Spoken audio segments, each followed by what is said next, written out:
Então, pessoal, continuando com as aulas de biologia, professor Marcos, né? Segundo anos B, C e D. Não se esqueça de entrar lá no canal, colocar seu nome, sua série, para a gente ver que você está assistindo, tá bom? E vamos ficar ligado que é um assunto bem bacana também. Esse assunto que a gente está conversando agora é heredograma. Você pode ir lá na sua apostila, no seu caderno do aluno, na página 54, que você vai ter essa figura que eu estou mostrando para vocês, tá bom? E nós estamos vendo aqui um heredograma de uma família. Olha, o casal, esse símbolo significa esse daqui, homem, esse mulher. Quando está pintado, está escuro, quer dizer que a característica que a gente está estudando, ou a doença, ou a síndrome, essa pessoa tem. O que não está pintado, quer dizer que não tem. Então, um homem e uma mulher, pelo casamento, tiveram 2 filhos, uma mulher e um homem. Pode ver que esse daqui só está pintado o meinho, quer dizer que ele é portador da doença, mas não tem a doença manifestada, só pode passar. Casado também, com vários filhos, 4, 2 com a doença, um portador e um sem nada. Esse filho casou, essa filha, e tem dois filhos também. Aqui desse lado, também há um casamento, né, do filho, com uma pessoa aqui e não tem ninguém com essa doença, tá bom? Então, o heredograma, pessoal, ele representa algo, né? Ele representa, por exemplo, aqui, uma doença que a gente está discutindo e que a gente vai falar um pouquinho mais, tá ok? Espero que tenham entendido, mas o mais importante é entender agora os símbolos, masculino, feminino, casamento e os descendentes aqui, tá certo? Tá ok? Vamos seguir. Continuando então, né, pessoal, essa atividade está lá no caderno do aluno, na página 55, e se você observar aqui, ó, é uma família, né, nós temos várias gerações, né, 1, 2 e 3, e nós estamos vendo aqui os pais de um lado e os pais do outro, e depois você tem um casamento aqui, né? Mas olha que interessante, a gente percebe que algumas pessoas têm a doença em questão, tá certo? Então, e tem algumas perguntas que eu vou conversar com vocês e respondendo. Essa doença é de um gene dominante ou recessivo? Você vai falar, mas como que eu sei disso, né? Olha, o pai e a mãe não têm e o filho tem, quer dizer, nenhum é dominante, mas só que na hora que juntou, o filho nasceu com. Toda vez que o pai e a mãe não têm e o filho nasce, é um gene recessivo. E também, se você olhar no geral, não é a maioria das pessoas que tem. Então, também nos dá um indício que é um gene recessivo. Olha que tem uma legenda aqui embaixo, né? O homem, a mulher, o homem afetado e a mulher afetada. Tá bom? Essa doença ocorre por causa de um gene autossômico ou um gene do cromossomo X? Né? Então, a gente tem que analisar aqui se essa doença ela vai acontecer num gene que não é sexual ou num gene que é sexual. E analisando a doença aqui, observando, a gente percebe que os homens, eles nascem de pai e mãe não doente, né? Então você tem aqui homens nascendo de pai e mãe não doente. Agora, as mulheres nascem de pai com a doença, mãe não doente.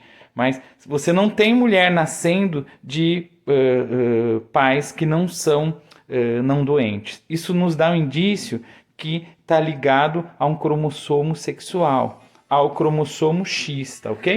Então, pessoal, como eu estava dizendo, provavelmente é do cromossomo X, né?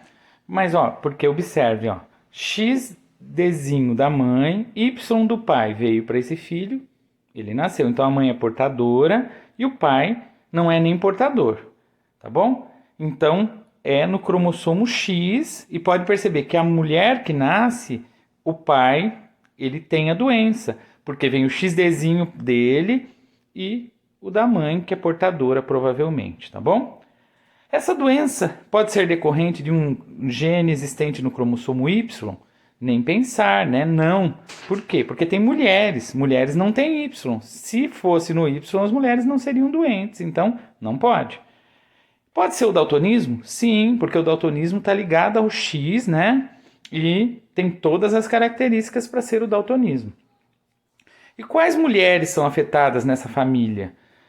Que não são que são portadoras da doença em questão. Então, mulher não afetada que são portadoras. A 2, ela não é afetada, mas ela tem um filho doente. Então, quer dizer, ela é portadora, com certeza.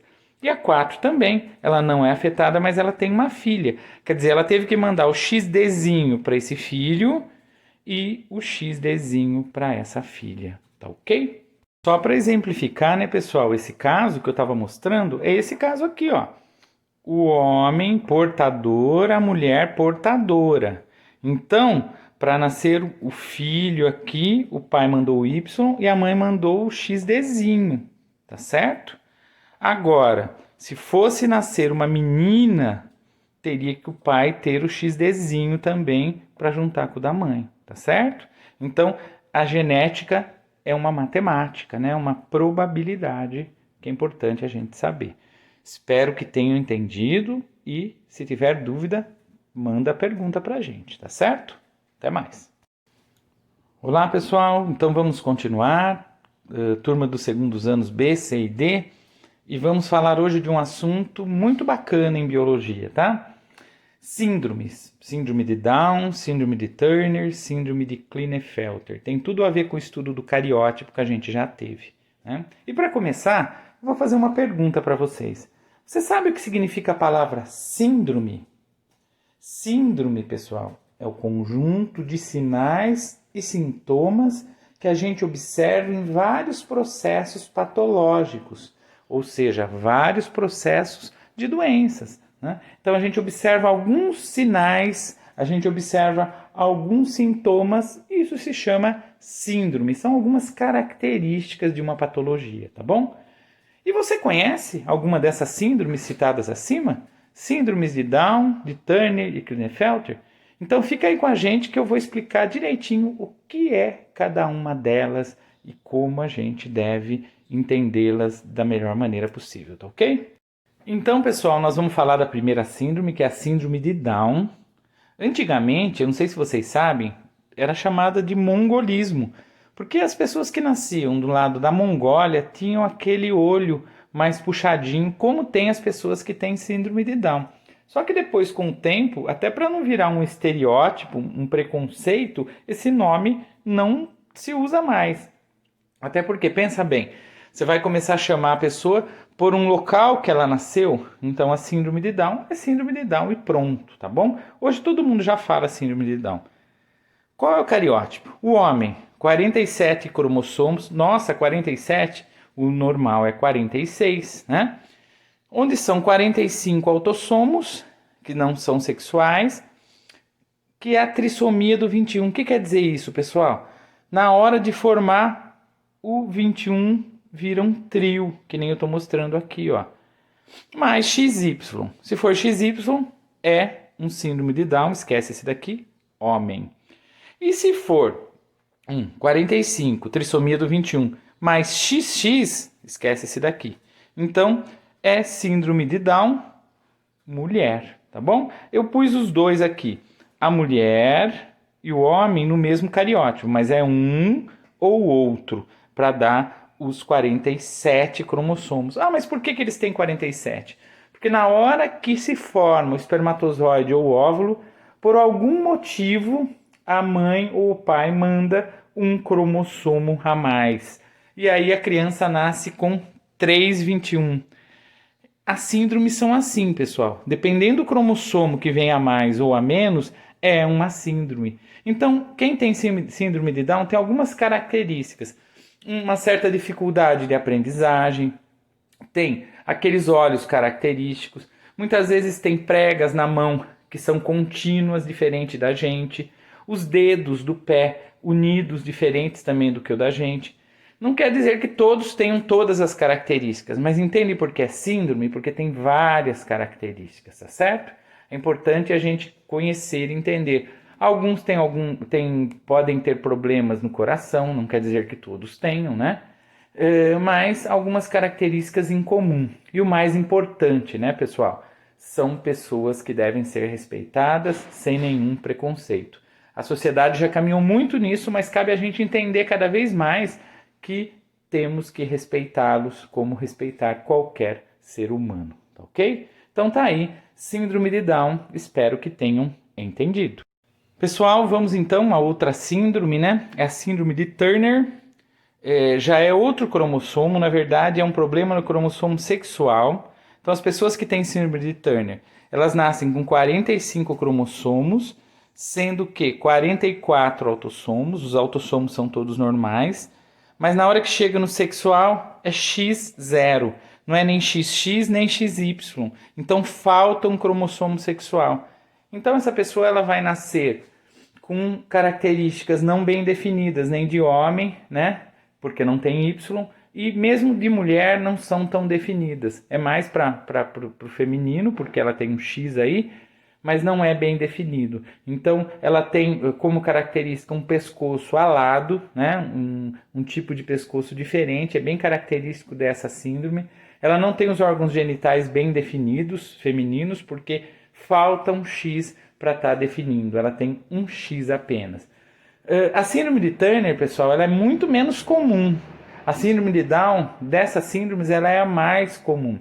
Eu não falei no outro slide, mas a síndrome de Down ela aumenta a chance quando as pessoas vão ter o primeiro filho depois de uma certa idade, porque fica uma vida inteira sem ter filho e depois, quando vai ter divisão celular, pode acontecer dessa divisão ocorrer errada. Mas a chance aumenta, não determina. Muita gente tem filho com uma idade mais avançada e não tem síndrome de Down. O que eu estou dizendo é que a chance é maior. Agora, a síndrome de Turner ela já é mais rara, mas é importante a gente conhecer também, tá ok?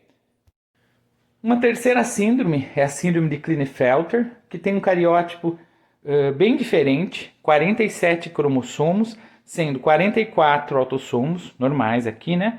E X, X e Y. Quer dizer, ela tem característica do X, os dois, da mulher, e tem o Y.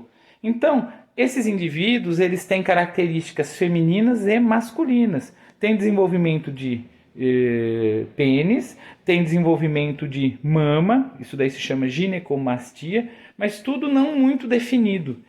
Como características, essas pessoas nascem muito altas, são chamadas pessoas longilíneas, que têm braços muito longos. Se você analisar o tamanho do braço, ele passa do normal, passa quase o joelho da pessoa numa forma ereta normal. Então são algumas características dessa síndrome.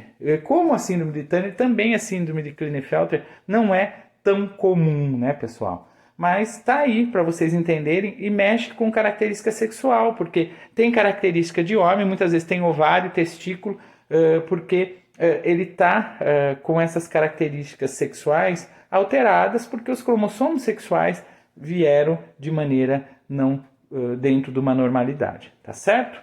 Então, tá aí, né? E eu gostaria de comentar só acerca de um estudo que tem de pessoas que são XYY, né? Então, existem, e alguns estudiosos, mas nada comprovado, mas é interessante só por curiosidade vocês saberem, relacionam os dois Y, diferente dessa, né? Essa é XXY. O que eu estou dizendo seria XYY. 2Y ligado a uma agressividade maior dentro do sexo masculino, porque um homem é XY, mas não é XYY. Então, tinha alguns estudiosos que estavam até estudando nas penitenciárias para ver se estava relacionado à agressividade.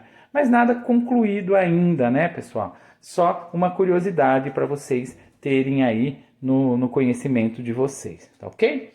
E aí a gente encerra, tem várias síndromes. Se você pegar, tem do cromossomo 18, do cromossomo 13, tem a síndrome de Patal, a síndrome do miado do gato, que as crianças nascem e ao invés de chorarem parece que estão chorando como se fosse um gato miando. É bem impressionante assim.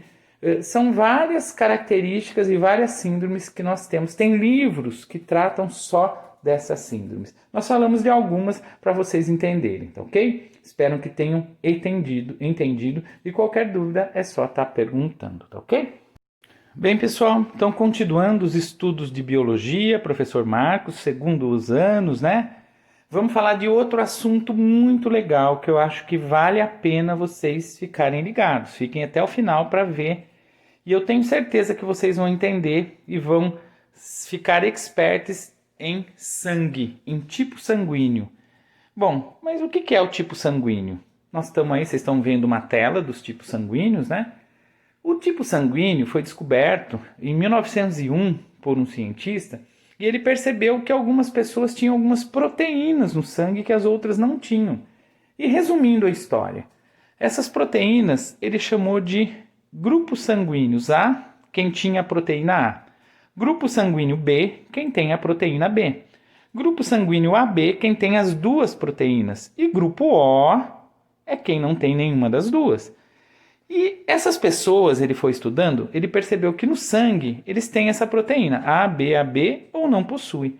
Só que, ao mesmo tempo, eles têm os anticorpos. Quem é A tem o anticorpo anti-B.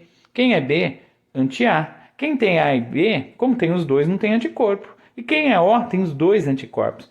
E aí que dá a confusão, né, pessoal? Porque no começo eles começaram a fazer transfusão de sangue e não sabia disso, e dava choque nas pessoas.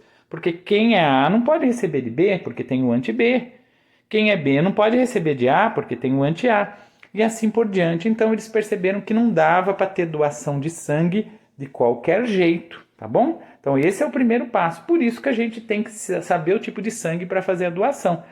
E já dá para perceber que o O, ele pode ser doado. Porque ele não tem proteína, então não vai ter nenhum anti nada aqui. Já o AB, ele não pode doar para ninguém a não ser pelo AB, porque todos vão se defender do AB, menos ele mesmo, tá certo? Então, sempre o problema é de quem doa para quem recebe. O A não pode ir para o B porque o B tem um anti-A. O B não pode ir para o A porque o A tem um anti-B, certo? E para o O, ninguém pode doar a não ser o O porque ele tem o anti-A e o anti-B. Aqui embaixo, pessoal, nós temos o grupo sanguíneo e os genes, porque o sangue também é determinado por genes, né? O grupo a pessoa é azão ou azão-izinho. A gente usa esse A, esse I junto aqui, tá? O B é ibezão ou ibezão-izinho. O AB é iazão-ibezão e o O é izinho. Olha que interessante, né? A gente pode fazer assim. Será que um pai, ó, eu estou fazendo aqui para vocês, com uma mãe, um pai A com uma mãe B, pode ter um filho O? Então, se ele for assim, ó, do jeito que eu estou fazendo, iazão-izinho, na hora do cruzamento, ó, iazão-izinho. Então fica, desculpa, é Bzão aqui, né? Então fica iazão, ibezão, iazão-izinho, ibezão-izinho, izinho. Olha aqui, pessoal. Será que um pai A, uma mãe B pode ter um filho O? Se eles forem dessa forma, pode, ó. Então não é estranho, a genética explica, tá certo? Só para vocês entenderem um pouquinho da genética dos grupos sanguíneos, tá ok? Espero que tenham entendido. E eu vou explicar agora sobre transfusão de sangue. E como a gente estava falando de sangue, né? Quem pode doar para quem pode receber de quem?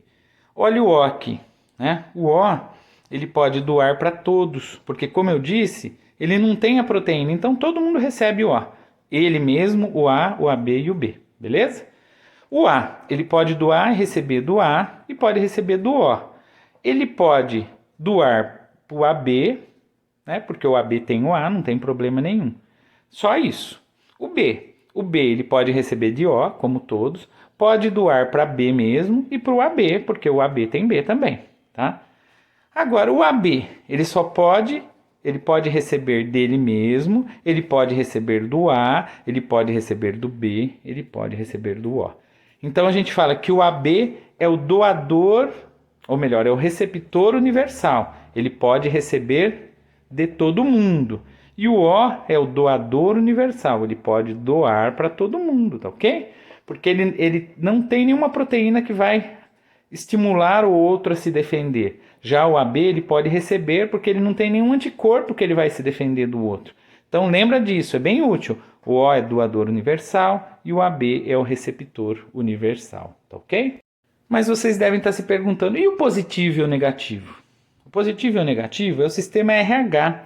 Só para vocês entenderem, depois de 40 anos, em 1941, um cientista percebeu com estudo de macacos, chamado macacos rhesus, que começa com RH, o sangue de macacos injetado em coelhos provocavam reação e ele percebeu que nos animais e também nos humanos tinha um fator sanguíneo que gerava problemas. Esse fator é o RH. Um estudo mostra que mais ou menos 85% da população humana tem esse fator. Então a gente fala que é o RH positivo. E o restante, né, não tem. Né? 15% é RH negativo. Mas qual é o problema? O problema é que a gente não pode doar o negativo para o positivo. Tem até uma chargezinha aqui que fala: olá, o RH positivo, vem aqui me dar um abraço, fala para o negativo. Aí o negativo fala: você está maluco? Não chegue perto de mim. Porque o positivo não pode chegar perto do negativo, porque o negativo não tem a proteína que o positivo tem e vai dar choque. Só que tem um porém. Diferente do sangue A, B, O, o RH ele só dá um choque quando tem a transfusão depois de uma primeira, numa segunda. E eu vou explicar rapidinho uma doença chamada doença hemolítica do recém-nascido ou eritroblastose fetal. O que é essa doença? Essa doença ela é da mãe para o filho. Como assim? A mãe que é RH negativa e tem o primeiro filho RH positivo, que não é difícil porque a maioria das pessoas são positivas, né? Aqui estão os genótipos, né? Rzinho é negativo e o positivo é dominante, por isso que tem mais, ó. Rzinho. Então, voltando. A mãe é negativa. Tem o primeiro filho positivo, o que vai acontecer? Nada, só a formação de anticorpos. Só que daí no segundo filho, se o segundo filho, a mãe continua sendo negativa, ele for positivo, vai acontecer essa doença hemolítica do recém-nascido, chamada de eritroblastose fetal. A mãe já produziu anticorpos e no segundo filho ela vai atacar, sem querer, lógico, né? Esse embrião e pode perder esse filho por conta disso daqui. Ah, mas e não tem o que fazer? Felizmente tem. Hoje nós já sabemos que quem faz exame pré-natal, quem se cuida, depois do primeiro filho até 48 horas ela tem que tomar uma vacina e essa vacina ela inibe esse ataque num segundo filho. Essa vacina se chama Rogan e ela já, vamos dizer, evita esses maiores problemas. E finalizando, né? RH positivo, RH negativo. Só que a gente fala tudo junto. A positivo, B positivo, mas agora você já sabe que o A, B e o O é uma coisa, o positivo e o negativo é outra. São duas proteínas que a gente não sabe muito bem a função, mas que dão problemas quando elas são colocadas, são feitas transfusões de maneira errada. E para a gente finalizar essa conversa, pessoal, eu gostaria só de voltar nesse diagrama e mostrar. Ó, o O, que é doador universal, é o O negativo. Aqui não está o negativo, mas porque o negativo ele pode doar para todo mundo, do mesmo jeito que o O. Porque o O não tem nada de proteína e o negativo também não. Então, O negativo é o doador universal. O AB positivo é o receptor universal, porque o AB ele tem todas as proteínas e o positivo também. Tá certo? Então, na hora de uma transfusão de sangue, nós temos duas características para ver. O ABO e o positivo e o negativo. Espero que tenham gostado, que tenham entendido e que aproveitem muito bem essas informações. Grande abraço para todos e bons estudos.